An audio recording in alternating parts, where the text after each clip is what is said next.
Airport customs ಅಧಿಕಾರಿಗಳು ಭರ್ಜರಿ ಕಾರ್ಯಾಚರಣೆಯನ್ನು ನಡೆಸಿದ್ದಾರೆ. ಫ್ಲಾಸ್ಕ್ನಲ್ಲಿ ಅಕ್ರಮವಾಗಿ ಸಾಗಿಸಲಾಗ್ತಾ ಇತ್ತು ಚಿನ್ನ. ಆ ಚಿನ್ನವನ್ನ ಇದೀಗ ವಶಕ್ಕೆ ಪಡ್ಕೊಂಡಿದ್ದಾರೆ ಕಸ್ಟಮ್ಸ್ ಅಧಿಕಾರಿಗಳು.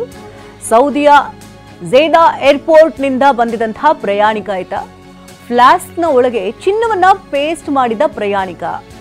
ಆ ಪ್ರಯಾಣಿಕ ಇದೀಗ ಸಿಕ್ಕಿಬಿದ್ದಿದ್ದಾರೆ. ಕೆಐಎಬಿಯಲ್ಲಿ ತಪಾಸಣೆ ನಡೆಸುವಂತಹ ಸಂದರ್ಭದಲ್ಲಿ ಚಿನ್ನ ಇರೋದು ಪತ್ತೆಯಾಗುತ್ತೆ. ಈ ಚಿನ್ನದ ಮೌಲ್ಯ 7,52,000 ರೂಪಾಯಿ ಅಂತ ಹೇಳಲಾಗ್ತಾ ಇದೆ. 122 ಗ್ರಾಂ ಚಿನ್ನವನ್ನ ಇದೀಗ ಅಧಿಕಾರಿಗಳು ವಶಕ್ಕೆ ಪಡ್ಕೊಂಡಿದ್ದಾರೆ. ಆರೋಪಿಯನ್ನ ವಶಕ್ಕೆ ಪಡೆದು ಕಸ್ಟಮ್ಸ್ ಅಧಿಕಾರಿಗಳು ತನಿಖೆಯನ್ನು ಮಾಡ್ತಾ ಇದ್ದಾರೆ.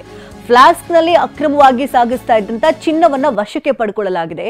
ಸೌದಿಯ ಝೇದಾ ಏರ್ಪೋರ್ಟ್ನಿಂದ ಬಂದಿದ್ದಂತಹ ಪ್ರಯಾಣಿಕ ಅಲ್ಲಿಂದ ಆರಾಮಾಗಿ ಆತ ಬಂದಿರ್ತಾನೆ. ಇದೀಗ ಸಿಕ್ಕಿ ಬಿದ್ದಿದ್ದಾನೆ. ಫ್ಲಾಸ್ಕ್ನ ಒಳಗೆ ಚಿನ್ನವನ್ನ ಪೇಸ್ಟ್ ಮಾಡಿದಂತಹ ಪ್ರಯಾಣಿಕ ಸಿಕ್ಕಿ ಬಿದ್ದಿರುವಂಥದ್ದು. ಕೆಐಎಬಿಯಲ್ಲಿ ತಪಾಸಣೆ ನಡೆಸಿರುವ ಸಂದರ್ಭದಲ್ಲಿ ಚಿನ್ನ ಇರೋದು ಪತ್ತೆಯಾಗುತ್ತೆ. ಇದರ ಮೌಲ್ಯ ಬರೋಬ್ಬರಿ 7,52,000 ಅಂತ ಹೇಳಲಾಗ್ತದೆ.